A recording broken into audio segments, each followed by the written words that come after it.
সাবেক বিশ্বসুন্দরী ঐশ্বরিয়া রায় বচ্চন ও অভিনেতা অভিষেক বচ্চন 2007 সালে 7 পাকে বাধা পড়েন। তাদের ঘরে কন্যা আরাধ্যার আগমন ঘটে। সদ্য 13 বছরে পা দিয়েছে এ দম্পতির কন্যা। আরাধ্যার পর বচ্চন পরিবারে আর কোনো অতিথি আসেনি। এ কারণে বেশ কয়েকবার গুঞ্জন চাওয়ার হয় যে এবার কি তাহলে আরাধ্যার খেলার সঙ্গী আসতে চলেছে। খোদ অভিষেককে প্রশ্নটা করেছিলেন অভিনেতা রিতেশ দেশমুখ তার অনুষ্ঠান কেস বানতা হ্যায়।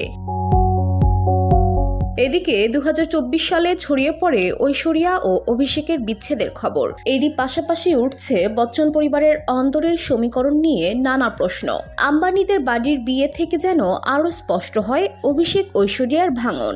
আলাদা আলাদা আসেন দুজনে। তারপর দুবাইয়ে এক অনুষ্ঠানে বচ্চন পদবি ত্যাগ করে ঐশ্বরিয়া রায় নামে নিজেকে পরিচিত করেন বিশ্বের কাছে। বলিপাড়া ছাড়াও সামাজিক মাধ্যমে নেটিজেনদের মাঝে চলে আলোচনা সমালোচনা। কখনো তৃতীয় ব্যক্তি প্রবেশ, অভিনেত্রী নিমরোদ কৌর, আবার কখনো বনিবনার অভাব, নানা কারণ উঠে এসেছিল এ প্রসঙ্গ। পরে আরাধ্যার স্কুলের অনুষ্ঠানে একসঙ্গে ঐশ্বরিয়া অভিষেকের উপস্থিতি সেই জল্পনায় পানি ঢেলে দেন এ তারকা দম্পতি। বসুন্ধরা, উত্তরা, বনশ্রী, কুড়িল ও বাড্ডা সহ রাজধানীর বিভিন্ন স্থানে অভিজাত ও অত্যাধুনিক মানের ফ্ল্যাট কেনার এক নির্ভরযোগ্য প্রতিষ্ঠান প্লেজেন্ট প্রপার্টিজ লিমিটেড। তাই আপনার স্বপ্নের আবাসনের জন্য আজই যোগাযোগ করুন। Pleasant properties limited, where destiny matches eventually।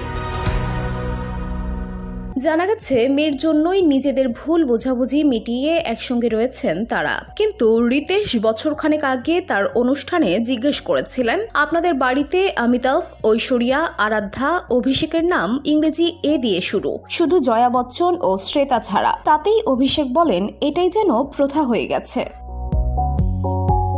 অভিষেককে Ritesh প্রশ্ন করেন, জয়া আন্টি কোনো দোষ করেছিলেন? অভিনেতা বলেন, পরবর্তী প্রজন্মে এলে তখন হয়তো বদল হবে। রিতেশ পাল্টা জানতে চান, তবে আরাধ্যার পর নতুন অতিথি আসছে? অভিষেক অবশ্য প্রশ্ন শুনেই লাজুক হেসে বলেন, বয়সটা তো দেখতে হবে নাকি। রিতেশ বলেন, তোমার থেকে বয়সে বড়, সম্মান দাও সেটার। VOD Bangla news desk.